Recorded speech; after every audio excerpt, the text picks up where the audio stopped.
Uh, I have a wife and two daughters, so I like to have the last word, and I do this evening.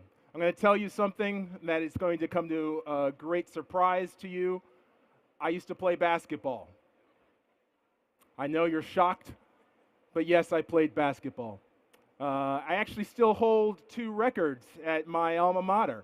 Yes, I have the inauspicious uh, uh, uh, honor of holding the record of having the most fouls per game in a season and the most fouls per game in a career. So, with that honor, I chose not to seek a professional career playing basketball. But what I did do after I graduated is I chose to teach in the public schools. I went back to my hometown in New York, went back to the Bronx, and decided to teach fifth grade. I entered into the public school system, and they took one look at me and they said, you know what, you're going to be a great fifth grade teacher. We're going to give you the lowest performing class with the most discipline problems. So that's the way I started my teaching career. 32 kids looking at me, and I'm looking at them. I'm afraid, they're afraid. I've never been a teacher before. I didn't know what to do. So you know what I did? I told them exactly what my mother used to tell me. I told them that you are smart, you are capable, and you are capable of great success. It's a lesson my mother used to drill in me all the time. She used to tell me to dare to be different. And I told these children, dare to be different. You are smart, you are capable, and you are capable of great success. I thought that was a great way to start off the school year. At the end of homeroom, a little boy, Christopher Garcia, came up to me, and he was in tears. In the back of my mind, I'm processing, what the heck did I say that would take this beautiful young Latino boy and put him in tears? Christopher came up to me in tears and he said to me, Mr. McCready, no one's ever told me that I'm smart before. Can you imagine that? He's a 12-year-old boy and he's never been told that he's smart before. For those of you who have children, can you imagine your 12-year-old child never being told that she or he is smart? So I stood there looking at Chris, and I was in tears. My tears, however, were not of sadness. I was pissed off. I was angry. I was crying because at that same age, at 12 years old, I can remember being in my school and having a teacher come up to me and tell me that I was going to be the first black president of the United States of America. Thankfully, for you all, she was wrong.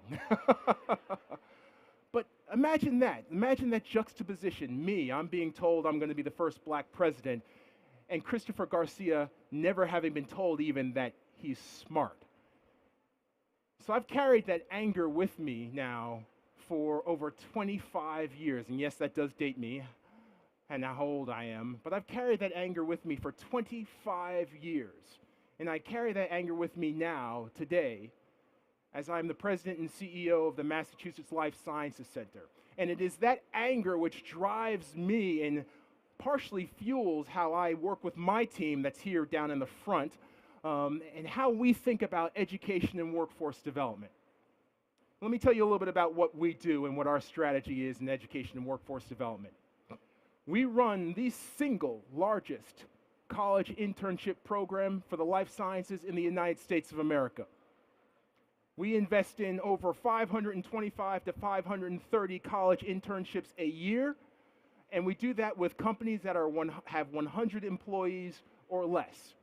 We have layered in now a high school apprenticeship program where we fund 150 high school internships a year, as well as running an intensive bioengineering course for high school juniors and seniors. But we don't do this in wealthy communities. We choose the most disadvantaged communities for our work in high schools. And we also layer in investments in equipment that we put in the most disadvantaged communities in the Commonwealth of Massachusetts. And we also layer in work at the middle schools, the community college schools. We have invested in every single vocational technical school in the Commonwealth of Massachusetts. And it is all because we're looking for Christopher Garcia. We know that Christopher Garcia is capable of being a leader in the life sciences ecosystem. And we know that we can't find Christopher Garcia without putting money into these institutions, without putting our time, our effort, our emotion to work with schools to find Christopher Garcia. I'm equally proud of the organizations that we've chosen to partner with. In particular, I'm proud of our work with MassBio. Bob's going to come up here in a second at the end of my time, but before Bob comes up, I want you all to know what a little bit of leadership has done. A few weeks ago, Bob committed to no longer sit on any manels, I guess the name is, all-male panels. Bob had committed, if he's given a manel, he's not going to sit on it. The panel must be diverse.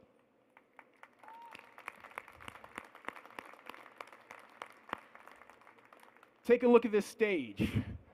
For those of you who have been with us over the past couple of days, you've seen the diversity of the presenters that has been up here.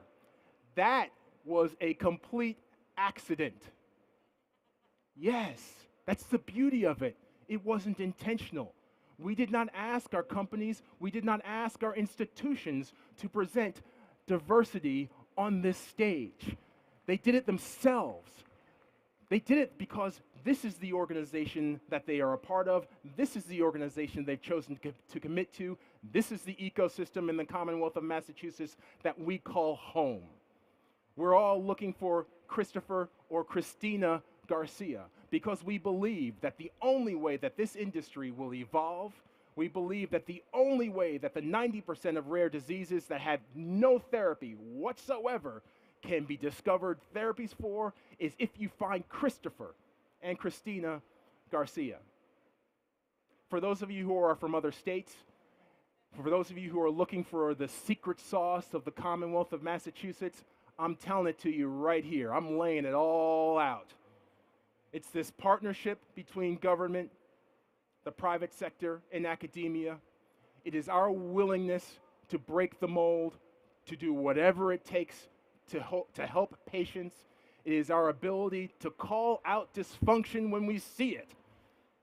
It is dysfunctional for this industry not to be more diverse. We've called it out, and we're going to address it.